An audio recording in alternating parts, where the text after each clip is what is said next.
കൂട്ടുകാർക്ക് നല്ലൊരു രാത്രി ആശംസിച്ചുകൊണ്ട് മാമ്പഴത്തിന്റെ പുതിയ വീഡിയോയിലേക്ക് സ്വാഗതം.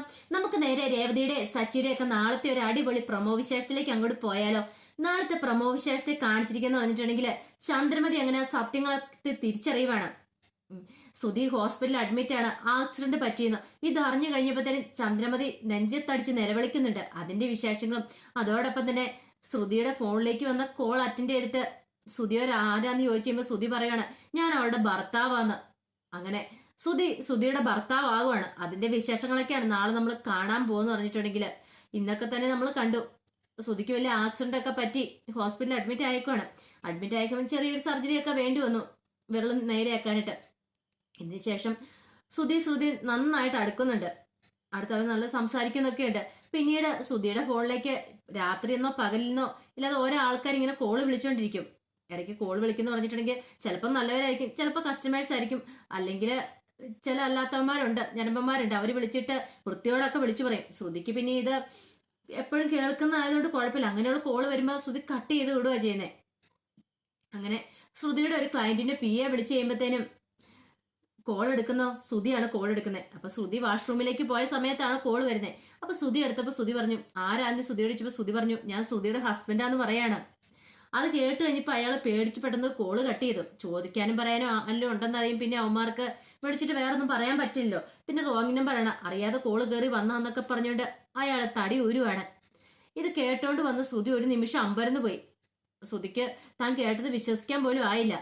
എന്താ ഇങ്ങനെയൊക്കെ ശ്രുതി പറയുന്നൊരു ചിന്ത ഉണ്ടാകുന്നുണ്ട്. പിന്നീട് കാണിക്കുന്നു പറഞ്ഞിട്ടുണ്ടെങ്കിൽ ശ്രുതി വന്ന് കുറച്ച് കാര്യങ്ങളൊക്കെ ശ്രുതിയോട് പറയുന്നുണ്ട്. അങ്ങനെ പറഞ്ഞുകൊണ്ട് ഭർത്താവാന്ന് പറഞ്ഞു കഴിഞ്ഞപ്പോഴത്തേനും ശ്രുതിക്ക് വല്ലാത്തൊരു വിഷമം ഉണ്ടായിരുന്നു. ആദ്യം ഒരു വിഷമം ഉണ്ടായി. പിന്നീട് ശ്രുതി നോക്കി കഴിഞ്ഞപ്പോൾ പറഞ്ഞുകൊണ്ട് എന്താ തെറ്റിരിക്കുന്നേ, അതുകൊണ്ട് അവൻ ഫോൺ വെച്ചിട്ട് പോയി. ഇല്ലായിരുന്നെങ്കിൽ അവൻ എന്ത് ചെയ്താലും പിന്നെയും വീണ്ടും പാതിരാത്രി നിന്നില്ലാതെ വിളിച്ച് ശല്യം ചെയ്തുകൊണ്ടിരുന്നാണ്. പിന്നീട് അതിന് വേണ്ടിയിട്ട് ശ്രുതിയോട് നന്ദിയൊക്കെ പറയുന്നുണ്ട്. ശ്രുതി പക്ഷെ അപ്പോഴത്തെ ഒരു ആവേശത്തിൽ അങ്ങോട്ട് പറഞ്ഞു പോയതാണ് ശ്രുതിനെ രക്ഷിക്കാൻ വേണ്ടിയിട്ട്. അല്ലെങ്കിലും ആ സമയത്തൊക്കെ കോള് വിളിച്ചിട്ട് അങ്ങനെ സംസാരിക്കേണ്ട ആവശ്യമില്ല അയാൾക്ക്.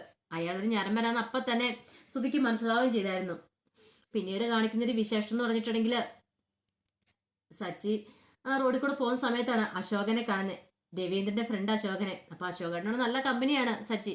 പോകുന്ന സമയത്ത് കണ്ടു കഴിയുമ്പോഴത്തേനും സച്ചി എങ്ങോട്ടാ പോണേന്നൊക്കെ ചോദിച്ചു കഴിയുമ്പോഴാണ് ആ വലിയ സത്യം അങ്ങനെ അശോകേട്ടൻ പറയുന്നത്.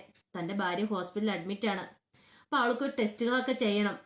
അപ്പൊ ടെസ്റ്റ് ചെയ്യാനുള്ള പൈസ പോലും ഇല്ലാത്തൊരു അവസ്ഥയില അവൾ ജീവിതത്തോടും മരണത്തോടും മല്ലടിച്ച് കിടക്കുവാണ് ഹോസ്പിറ്റലിൽ. ഇത് കേട്ട് കഴിയുമ്പോൾ സച്ചിക്ക് സഹിക്കാൻ പറ്റുന്നുണ്ടായിരുന്നില്ല. കാരണം അവര് നന്നായിട്ട് അറിയാം, കുടുംബത്തെ മൊത്തം അറിയാവുന്ന അച്ഛന്റെ ഫ്രണ്ടാണല്ലോ, അച്ഛൻ്റെ ഏറ്റവും അടുത്ത സുഹൃത്തും കൂടെയാണ്. പിന്നീട് സച്ചിയുടെ മുന്നിൽ നിന്ന് പൊട്ടിക്കരയാണ് അശോകേട്ടൻ. ആ കരച്ചിൽ കണ്ടു കഴിഞ്ഞപ്പോഴത്തേനും സച്ചിക്ക് വല്ലാത്ത വിഷമമായിപ്പോയി. പിന്നെ കുറെ പൈസ വേണം, 1-2 രൂപയല്ല, 70,000 രൂപയെങ്കിലും വേണം ആ ടെസ്റ്റ് നടത്തണമെങ്കിൽ. ടെസ്റ്റ് നടത്തിയാലേ തീരുമാനിക്കാൻ പറ്റുള്ളൂ ഇനി സർജറി ചെയ്യണോ വേണ്ടോ എന്നുള്ളത്. അപ്പം ജീവിതത്തിലേക്ക് ഇനി ഒരിക്കലും തിരിച്ചു വരില്ല, ആ ടെസ്റ്റ് നടത്തി സർജറി ചെയ്തില്ലെങ്കിൽ തിരിച്ചു വരില്ല എന്നൊരു അറിവ് അശോകന്റെ ഉള്ളിലുണ്ട്. അങ്ങനെ വന്നപ്പോൾ അശോകൻ പറയുന്നുണ്ട് എനിക്ക് എൻ്റെ ഭാര്യ ഇല്ലാതെ ജീവിക്കാൻ പറ്റില്ല, അവളില്ലാത്തൊരു നിമിഷത്തെ കുറിച്ച് പോലും എനിക്ക് ചിന്തിക്കാൻ പറ്റില്ല, അതുകൊണ്ട് എന്തേലും ചെയ്തേ മതിയാവുള്ളൂ. പക്ഷെ ഞാൻ കുറെ ആൾക്കാരുടെ കാല് പിടിച്ചു നോക്കി, പക്ഷെ ആരും പൈസ തന്നില്ല. അതങ്ങനെയാ, എനിക്ക് ആവശ്യമുള്ള സമയത്ത് എൻ്റെ ഈ പൈസ ഉള്ള സമയത്ത് ഒത്തിരി പേരെ ഞാൻ സഹായിച്ചിട്ടുണ്ട്. പക്ഷെ എനിക്കൊരു ആവശ്യം വന്നപ്പോൾ ആരും തിരിഞ്ഞു നോക്കാൻ പോലും ഇല്ല എന്ന് പറയുവാണ് സച്ചിയോട്. സച്ചിക്ക് പണ്ടേ എങ്ങനെയാ, ആരുടെയും വിഷമം കണ്ടിട്ടുണ്ടെങ്കിൽ സച്ചിയുടെ മനസ്സലിയും. സച്ചിക്ക് വല്ല നിവൃത്തിയുണ്ടെങ്കിൽ സച്ചി പൈസ കൊടുത്തേനെ. പിന്നീട് സച്ചി പറഞ്ഞു ഉള്ള പൈസ എടുത്ത് ഡ്യൂ കെട്ടി CC അടയ്ക്കുകയോ ചെയ്ത്.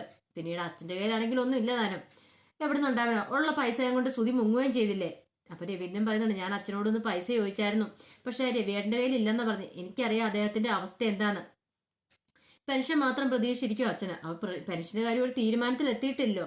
പിന്നീട് യൂണിയൻകാരോട് ചോദിക്കുന്ന കാര്യമൊക്കെ പറയുന്നുണ്ട്. അപ്പം യൂണിയൻകാരോടൊക്കെ ചോദിച്ചു, അവർ ഇന്നാട്ടെ നാളെ ആട്ടെ എന്ന് പറയുന്നല്ലാതെ ഇതുവരെയായിട്ട് ഒരു തീരുമാനമായിട്ടില്ലെന്നൊക്കെ പറയുകയാണ്. ഇങ്ങനെ ഇതെല്ലാം പറഞ്ഞിട്ട് അശോകൻ പോയി കഴിയുമ്പോൾ സച്ചിക്ക് ഭയങ്കര സങ്കടമായി. എന്തേലും ഒരു വഴി ഉണ്ടായിരുന്നെങ്കിൽ അശോകേട്ടനെ സഹായിക്കായിരുന്നു. ദൈവമായിട്ട് എന്തെങ്കിലും ഒരു വഴി കാണിച്ചു തരും അശോകേട്ട, സമാധാനപ്പെടാനൊക്കെ പറഞ്ഞ് ആശ്വസിപ്പിച്ചാ വിടുന്നത്. അങ്ങനെയല്ലേ സച്ചിക്ക് പറയാനായിട്ട് പറ്റുള്ളൂ. പിന്നീട് സുധിയെ കുറിച്ചൊരു വിവരമില്ലാതെ ആകെപ്പാടെ സമനില തെറ്റി പോലെ നിൽക്കുവായിരുന്നു ചന്ദ്രമതിക്ക് എന്ത് ചെയ്യണം എന്നറിയത്തില്ല. രാത്രിയിലാണ് കിടന്നു കഴിഞ്ഞിട്ട് ഉറങ്ങാൻ പോലും പറ്റുന്നില്ല. രവീന്ദ്രനാണ് കൂർക്കം വലിച്ച് ഉറങ്ങുന്ന കാണുമ്പോഴത്തേനും ചന്ദ്രമതിക്ക് ദേഷ്യം വരുന്നു. ചന്ദ്രമതി അപ്പൊ സ്വന്തമായിട്ട് പിറുവിറുക്കുവാണ്. കണ്ടില്ല അങ്ങേര് കിടന്ന് ഉറങ്ങുന്ന ഉറക്കം, ഒരു കുലുക്കോ ഇല്ല. താനയുടെ സുധിയെ കാണാത്തോണ്ട് ഇവിടെ വിഷമിച്ചിരിക്കുക. അപ്പൊ അങ്ങേര് ഒരു വിഷമവും ഇല്ല അങ്ങേർക്ക്. അല്ല സുധി ഇപ്പൊ പോയാലെന്താ വന്നാലെന്താ, അങ്ങേർക്ക് എന്നാ കുഴപ്പം? താൻ പ്രസവിച്ച മോനാണല്ലോ, തനിക്കല്ലേ വേദന ഉണ്ടാകത്തുള്ളൂ. അല്ലെങ്കിലും ഒന്ന് ഓർത്ത് നോക്കിയിട്ടുണ്ടെങ്കിൽ അയാൾ അന്നും ഒന്ന് സച്ചിനെ മാത്രം സ്നേഹിച്ചിട്ടുള്ളൂ. സുധിയോട് അയാൾക്ക് ഒരു സ്നേഹവും ഇല്ല. ചന്ദ്രമതി ചിന്തിക്കുന്നില്ല. സുധി ചതിച്ചിട്ട് പോയി 50 ലക്ഷം രൂപ പോയത് പോട്ടെ, രേവതിനെ കതിർ മണ്ഡപത്തിൽ ഉപേക്ഷിച്ചിട്ടാ പോയത്. അതുകൊണ്ടാണ് സുധിനെ വെറുക്കുന്നതെന്നൊക്കെ. ഇതിനു മുമ്പ് അങ്ങനെയല്ലായിരുന്നു. പക്ഷേങ്കിൽ ചന്ദ്രമതിക്ക് അത് ചിന്തിക്കാനുള്ള ബോധം ഉണ്ടായിട്ടാണോ ഇല്ലാഞ്ഞിട്ടാണോ എന്നറിയില്ല. ചന്ദ്രമതി അതിനെക്കുറിച്ച് ഒന്നും ബോധേഡാവുന്നില്ല. ആകെപ്പാടെ ചന്ദ്രമതിയുടെ ഉള്ളിലെ ഒരു ചിന്ത എന്ന് പറഞ്ഞാൽ സുധി. ആ സുധി എന്നുള്ളൊരു നാമം മാത്രമേ ഉള്ളൂ. സുധിക്ക് നല്ലത് വേണം, ബാക്കി ആർക്കും എന്ത് സംഭവിച്ചാലും കുഴപ്പമില്ല. അവൻ നന്നായിട്ട് ജീവിക്കണം, അവൻ നല്ല ജീവിതം കിട്ടണം. സച്ചിയോ ശ്രീകാന്ത് കാര്യം പിന്നെ ഇച്ചിരി ഉൾക്കണ്ടയുണ്ട്. പക്ഷെ സച്ചിയുടെ കാര്യത്തിൽ അത് ഒട്ടുമില്ല. പിന്നീട് ചന്ദ്രമതി ഒരു വ്യക്തി രാത്രി ഒന്ന് കഴിച്ചു കൂട്ടുന്നുണ്ട്. പിറ്റേ ദിവസം രാവിലെ ആയപ്പോഴത്തേനുമാണ് ഫോൺ കോൾ വരുവാണ്. ചന്ദ്രമതി ഫോൺ വിളിക്കുകയാണ് സുധിയുടെ ഫോണിലേക്ക്. അപ്പൊ സുധിയാണ് ഫോണൊക്കെ സ്വിച്ച് ഓഫ് ചെയ്ത് വെച്ചോണ്ടിരിക്കുവായിരുന്നു. കാരണം ആരും വിളിക്കരുത്, താൻ അനാഥനാന്നൊക്കെയായിരുന്നു സുധിയോട് പറഞ്ഞുകൊണ്ടിരുന്നത്. അപ്പൊ സുധി വാഷ്റൂമിലേക്ക് പോയ സമയത്ത് ഫോൺ ഓണാക്കി നോക്കുകയാണ്. വെറുതെ ഒന്ന് ഓണാക്കി നോക്കിയതാ, സ്വിച്ച് ഓഫ് എന്നൊന്ന് കണ്ടു കഴിഞ്ഞപ്പോഴത്തേനും. ഓണാക്കി നോക്കി കഴിഞ്ഞപ്പോഴത്തേനുമാണ് ചന്ദ്രമതിയുടെ കോള് വരുന്നത്. ചന്ദ്രമതിയുടെ കോള് വന്നപ്പോഴത്തേനും ശ്രുതിയുടെ ഒരു അമ്പരപ്പം ഉണ്ടായിരുന്നു. ആരുമില്ലാന്ന് പറഞ്ഞിട്ട് അമ്മാന്ന് ടൈപ്പ് ചെയ്തിട്ടേക്കുന്നു. ആഹാ, അമ്മാന്ന് സേവ് ചെയ്തിട്ടുണ്ടെങ്കിൽ അപ്പൊ അമ്മയുണ്ടല്ലോ, അപ്പൊ തന്നെ പറ്റിക്കുവാണോ? അപ്പൊ ഇന്നലെ തൊട്ട് ഇത്ര സമയം വരെ തന്നോട് പറഞ്ഞുകൊണ്ടിരുന്ന കള്ളത്തരമായിരുന്നോ എന്നൊക്കെ ഒരു ചിന്ത ശ്രുതിയുടെ മനസ്സിലുണ്ടാകുന്നുണ്ട്. ആദ്യം ശ്രുതി കോൾ എടുത്തില്ല. പിന്നീട് വീണ്ടും ബെല്ലടിച്ചിരുന്നപ്പോൾ ശ്രുതി രണ്ടും കൽപ്പിച്ച് കോൾ എടുക്കുകയാണ് ചെയ്തത്. ഇനിയിപ്പോ കോൾ എടുക്കാതിരുന്നിട്ടും കാര്യമില്ല. ആരെന്താന്ന് അറിയണമല്ലോ, ശ്രുതി തന്നോട് കള്ളം പറഞ്ഞാണെന്ന് അറിയണമല്ലോ. അതിനുവേണ്ടി കോൾ എടുക്കുവാണ്. കോൾ എടുത്ത് കഴിഞ്ഞിട്ട് സംസാരിക്കുമ്പോഴത്തേനും അങ്ങേ തലയ്ക്കുന്ന ചന്ദ്രമതി കോൾ എടുത്ത് ശ്രുതി നിനക്ക് എന്താ എന്നെ പറ്റിയടാ, നീ എന്താ കോൾ എടുക്കാത്തെ എന്നൊക്കെ പറഞ്ഞ് വേവലാതി പറഞ്ഞുകൊണ്ടിരിക്കുമായിരുന്നു. പക്ഷെ ഇങ്ങേ തലയ്ക്ക് ശ്രുതി ഒന്നും മിണ്ടിയില്ല. പിന്നെയാണ് ശ്രുതി ഹലോ പറയുന്നത്.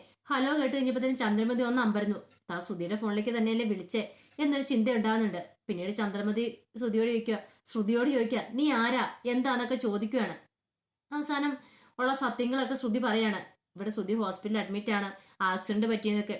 ഇത് കേട്ട് ആക്സിഡന്റ് എന്ന് കേട്ടപ്പോൾ തന്നെ ചന്ദ്രമതിയുടെ പകുതി ഫ്യൂസ് പോയി. ചന്ദ്രമതി ഒരുമ തളർന്ന മട്ടായിപ്പോയി.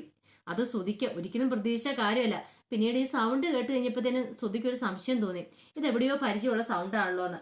പിന്നീട് ചന്ദ്രമതിയാന്ന് ശ്രുതിക്ക് മനസ്സിലായി. പിന്നീട് ചന്ദ്രമതിയോട് ഇങ്ങനെ പറയുന്നുണ്ട്, ഞാൻ ബാമാൻ്റെ വീട്ടിൽ വന്ന് മസാജ് ചെയ്ത് തെറാപ്പിയൊക്കെ ചെയ്തില്ലേ, ഓർമ്മയുണ്ടോ എന്നൊക്കെ ചോദിക്കുക. ശ്രുതിയാന്ന് പറയാണ്, ഞാൻ വഴിക്ക് വെച്ച് നടന്നു പോയിക്കുന്ന സമയത്താണ് ആക്സിഡന്റ് ഉണ്ടായത്, അങ്ങനെ ഇങ്ങനെയൊക്കെ കൊണ്ടുവന്നതെന്നൊക്കെ പറയുവാണ്. എല്ലാം കേട്ട് കഴിഞ്ഞപ്പോൾ തന്നെ ചന്ദ്രമതി അതെ ഞാൻ ഇപ്പം തന്നെ അങ്ങോട്ട് വരാമെന്നൊക്കെ പറഞ്ഞിട്ട് കോള് കട്ട് ചെയ്യുവാണ്. പക്ഷെ കോള് കട്ട് ചെയ്തിട്ട് ശ്രുതിക്ക് ആ പാടെ വിഷമായിരുന്നു.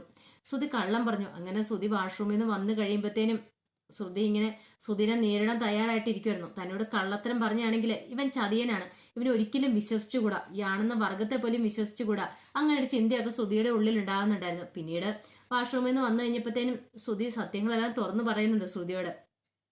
അതിന്റെ വിശേഷങ്ങളും അതോടൊപ്പം തന്നെ പിന്നീട് ചന്ദ്രമതി ഭാമയൊക്കെ ഹോസ്പിറ്റലിലേക്ക് വരുന്നുണ്ട്. ആ വിശേഷങ്ങളൊക്കെയാണ് നാളത്തെ പ്രൊമോയിൽ നമ്മൾ നാളത്തെ ഫുൾ വിശേഷം നമ്മൾ കാണാൻ പോകുന്നു പറഞ്ഞിട്ടുണ്ടെങ്കിൽ. അപ്പൊ എല്ലാവർക്കും വീഡിയോ ഇഷ്ടപ്പെടുവാണെങ്കിൽ ഒന്ന് ലൈക്ക് ചെയ്യണം കേട്ടോ.